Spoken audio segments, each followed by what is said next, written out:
tuned in to the Community Cats podcast. Ready? Let's go. Welcome to the Community Cats podcast. I'm your host, Stacy LeBaron. I've been involved helping homeless cats for over 20 years with the Merrimack River Feline Rescue Society. The goal of this podcast is to expose you to amazing people who are improving the lives of cats. I hope these interviews will help you learn how you can turn your passion for cats into action. And today we're speaking with Angéline Fahey. She is the Community Cat Program Manager for the Humane Society of Southern Arizona. The CCP at the Humane Society of Southern Arizona provides trapping assistance, guidance, resources, and education for several counties in Southern Arizona, with the goal of dramatically reducing the outdoor cat population and nuisance complaints. The CCP engages the community to be part of the solution by hosting weekly group trapping events, as well as providing regular Zoom meetups where members of a larger coalition of community cat trappers and advocates can discuss ways to improve the lives of outdoor cats and their caregivers. Prior to joining the Humane Society, Angéline helped rescue and rehab baby wildlife, wrote newsletters, and presented over 100 education programs on urban wildlife rehabilitation and coexistence throughout Southern Arizona for the only wildlife hospital in Southern Arizona, Tucson Wildlife Center. Before joining animal welfare, Angéline dedicated her time to the hospital bedside, providing art therapy to children coping with cancer and other serious illness. Angéline has always had a passion for nonprofit service and improving her community, having earned multiple awards recognizing her efforts and compassion to help people and animals. In her free time, Angéline enjoys singing and writing songs on her guitar, crafting, and spending time with her desert tortoise and 3 rescue cats. Angéline, I'd like to welcome you to the show. Why, thank you. Thank you so much for having me. Yeah. So tell me, first and foremost, sounds like you're passionate about all animals, but why are you passionate about cats? Oh, I've always been passionate about cats. I grew up with a lot of outdoor cats. My mom's from France, and from her village in the Alps, there were always outdoor cats roaming around. So I became friends with them and often noticed their numbers and how they weren't spayed and neutered. I did notice that growing up. And also in Arizona, I've grown up most of my life, and we've always had an outdoor cat that we've taken care of. We even took one in when I was a lot younger. And I think that's what really got me interested in cats in general, just being around them, seeing their cute faces. When did you learn about trap, neuter, return, and that was something that you could do with the outdoor cats?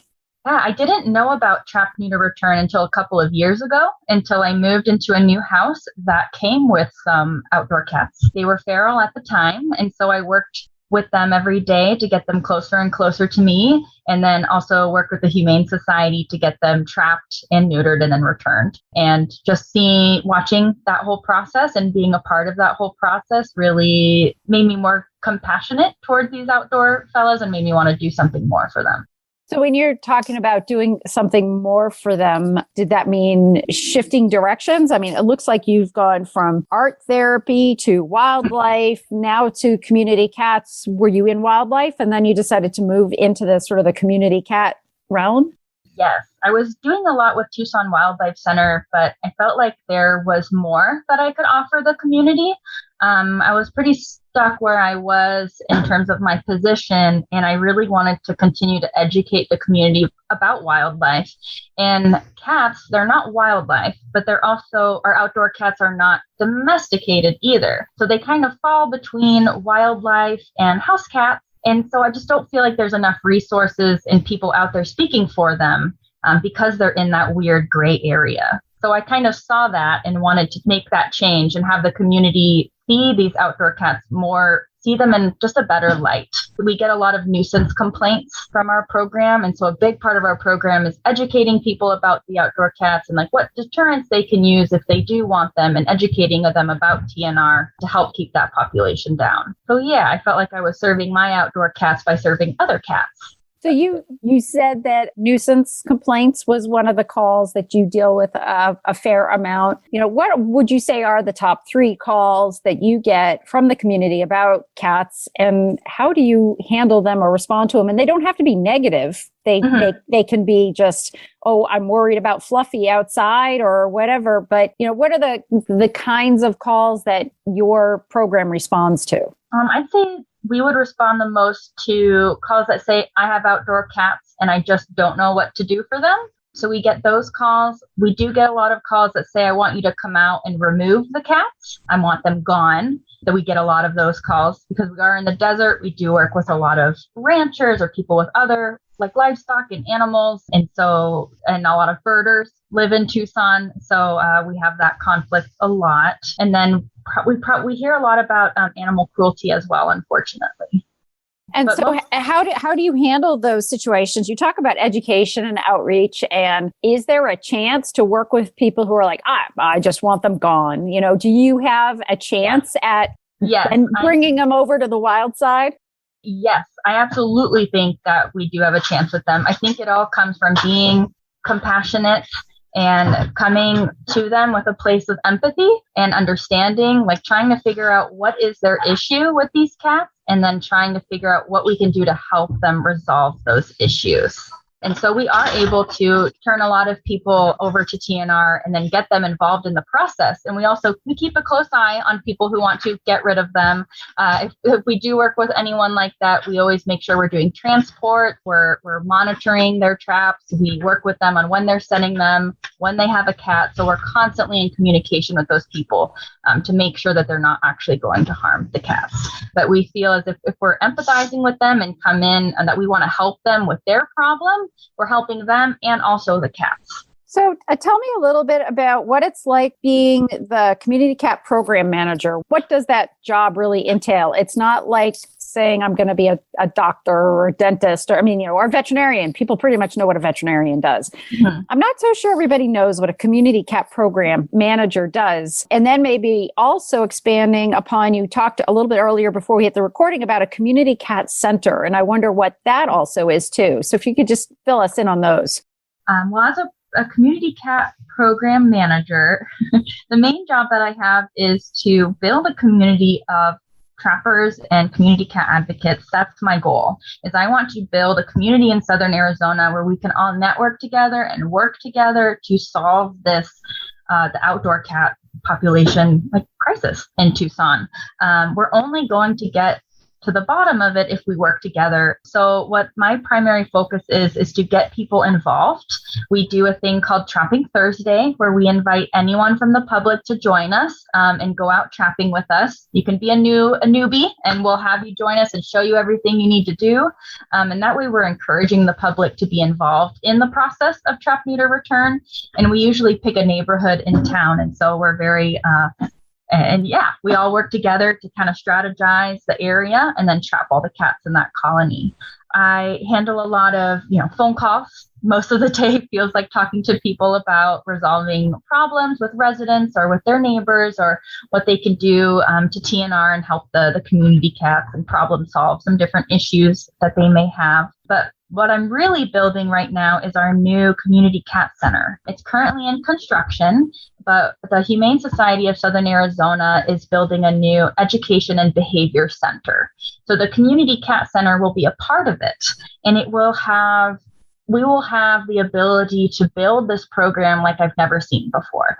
We're going to be able to take in kittens for kitten kindergarten. We'll have a return to home program where we can take in community cats that need medical care, that are fractious and aren't normally accepted elsewhere. And we'll be able to provide medical treatment and then return them back to their caregivers when they are all set and all ready to go. And then we'll also have our working cat program, which I'm so excited about, because here in Southern Arizona, we do have a lot of farmers and ranchers who could benefit from a working cat. And we're also, with my wildlife background, I'm very aware that poisoning of wildlife is a huge, huge problem. So what I'd like to do is get those people who love wildlife and don't want to poison the mice, which would also poison the owls and the coyotes and the bobcats, but they would go towards more of a natural route of having a working cat that could control the mice population, and they could, just be a better working relationship. So I'm excited to be able to introduce these programs to this community because it is very much needed here. Ever wanted to quickly connect, collaborate, or problem solve with others in the animal welfare field who are, real people? Look no further than Maddies Pet Forum. Maddies Pet Forum brings people of animal welfare together with the common goal to keep more people and pets together. We share ideas, expertise, offer each other support, resources, and more. Visit forum.maddiespetforum.org/cats. Maddies Pet Forum. Come for an answer. Stay for the community. It's 87 degrees outside, which means it could be more than 110 degrees inside your car. However, in most states, it's illegal to rescue animals or children from hot cars. But with only minutes to spare, many choose to rescue animals from cars at their own risk, and many owners choose gratitude. Never leave pets or children unattended in a car, because a few minutes is never a few minutes, and minutes may be all they have. This PSA is brought to you by Companion Animals for Reform and Equity.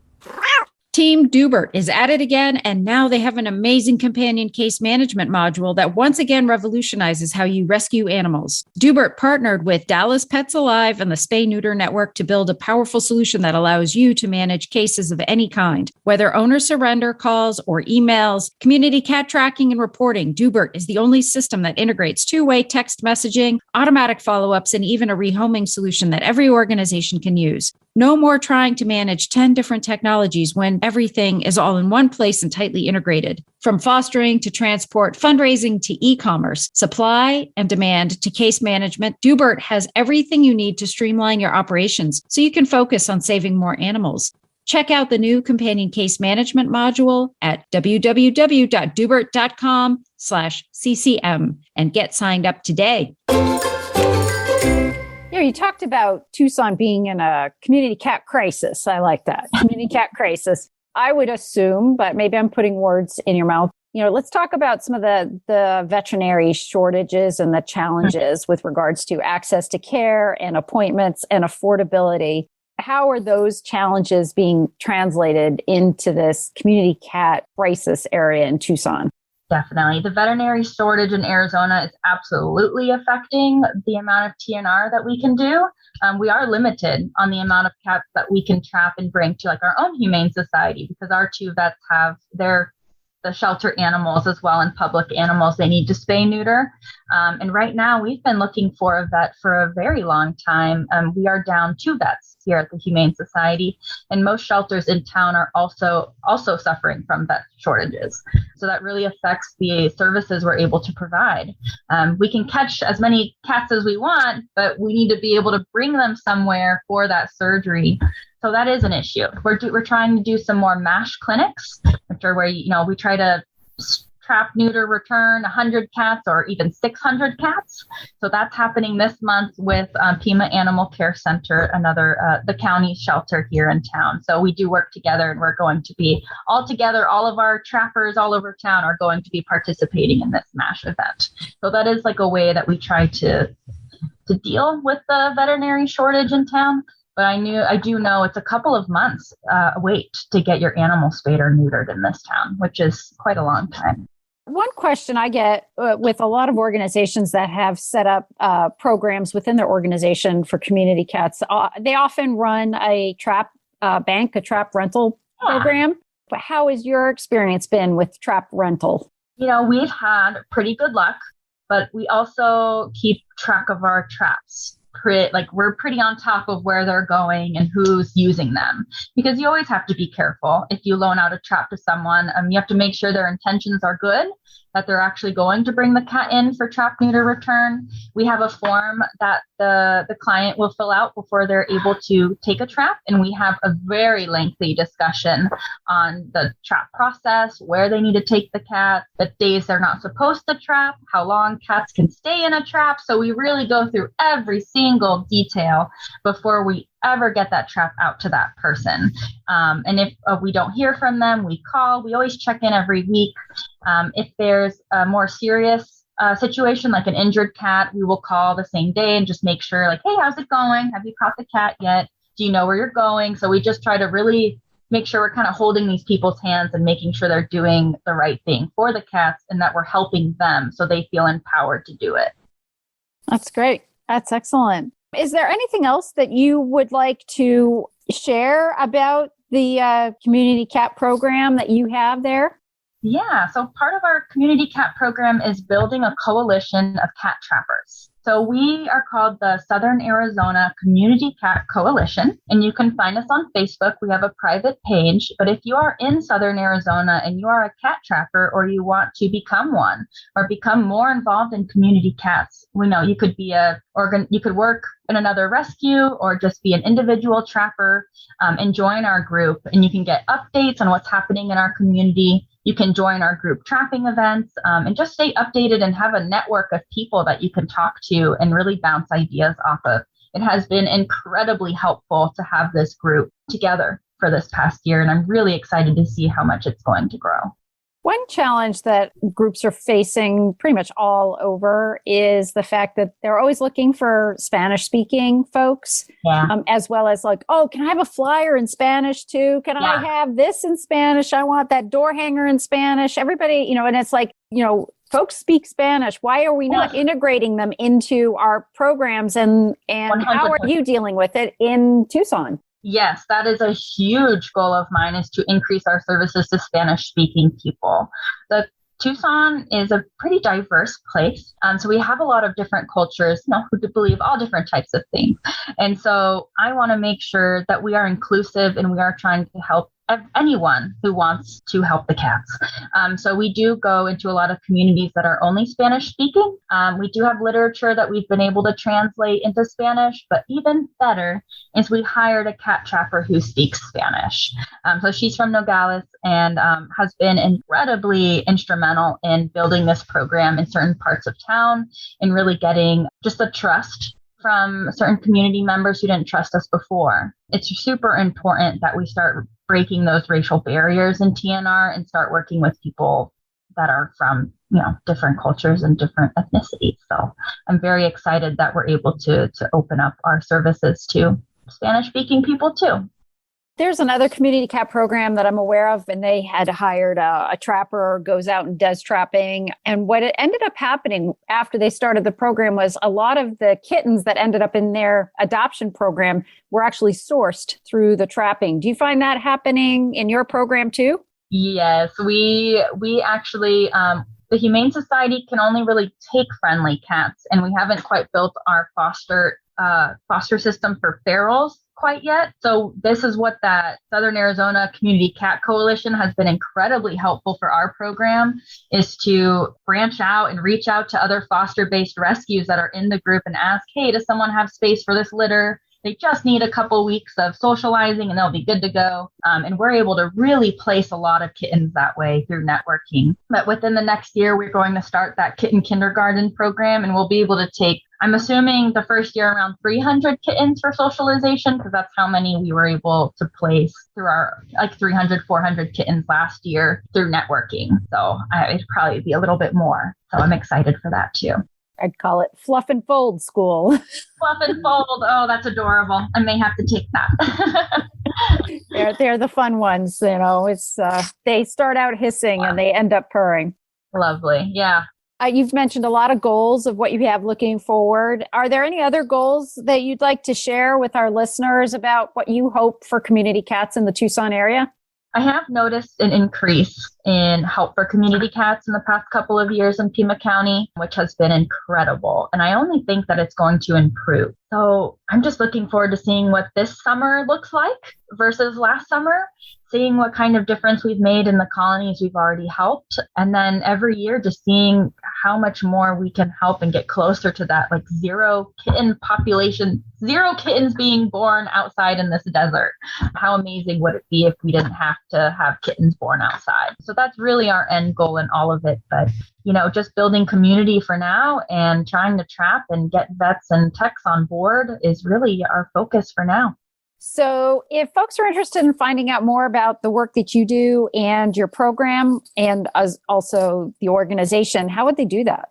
Well, to find out what we're doing at the Humane Society for our TNR program, you can visit our website. It's www.hssaz.org/TNR. Otherwise, you can find us on our Facebook page if you're a cat trapper in Southern Arizona. It's the Southern Arizona Community Cat Coalition.